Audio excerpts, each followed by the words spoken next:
Merhaba arkadaşlar, kanalımıza hoş geldiniz. Bugün sizler için iki harika oyuncumuz Burak Özçivit ve Funda Yalçın'ın en güzel ve en özel fotolarını sizler için hazırladık. Burak Özçivit ve Funda Yalçın'ın çifti Çalgıkuşu dizisinde birbirlerini sevmiş ve evlenmiştiler. Onların Karan adlı bir çocukları var.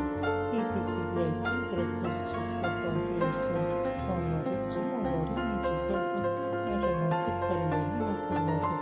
Bu videoların devamı gelmesini istiyorsanız kanalımıza abone olup yorum yazmayı unutmayın.